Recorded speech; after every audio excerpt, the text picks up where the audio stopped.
If you haven't already, you should watch my other video about my collaboration with Tom Goss on the album What Doesn't Break from 2016.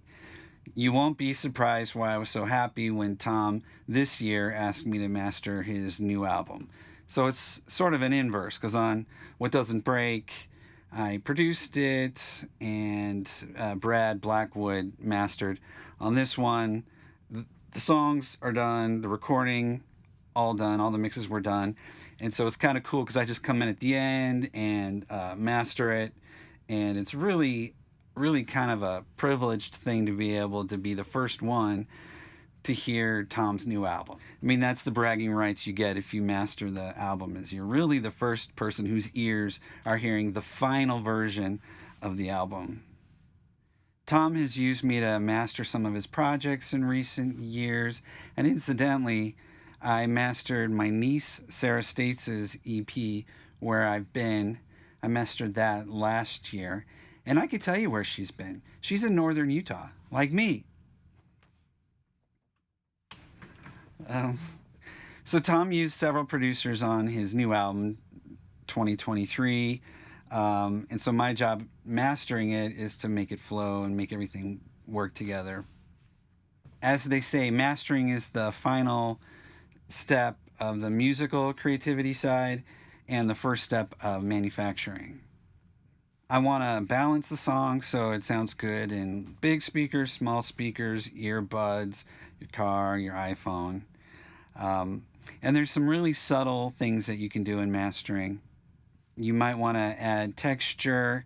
You want to retain or enhance the openness or the sonic depth of the material.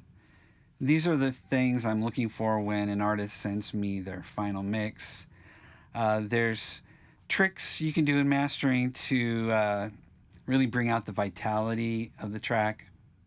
This sounds very technical, but mastering it really is a lot to do with finding the spirit of the music and determining if I adjust this compressor or limiter or whatever it is this bringing me closer to the feeling that the music is conveying? Does this feel compelling? Or if I adjust the EQ in a certain way, does it strip away something that's important? Are you listening for that? Are you feeling when that's gone?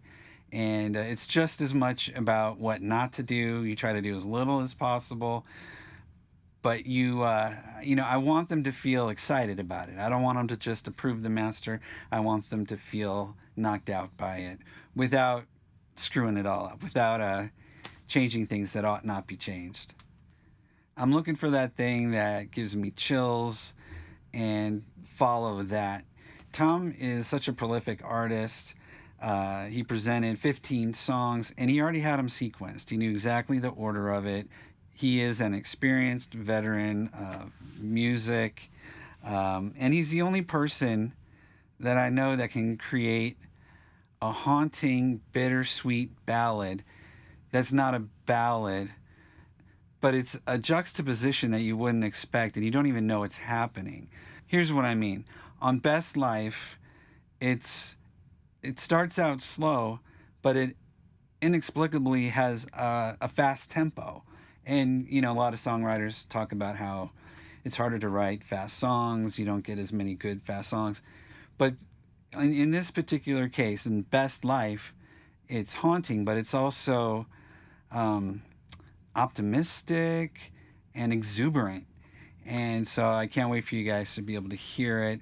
And he's just a natural talent putting stuff like that together. Some of my most favorite Tom Goss songs are on his new album, Remember What It Feels Like, and it's out now.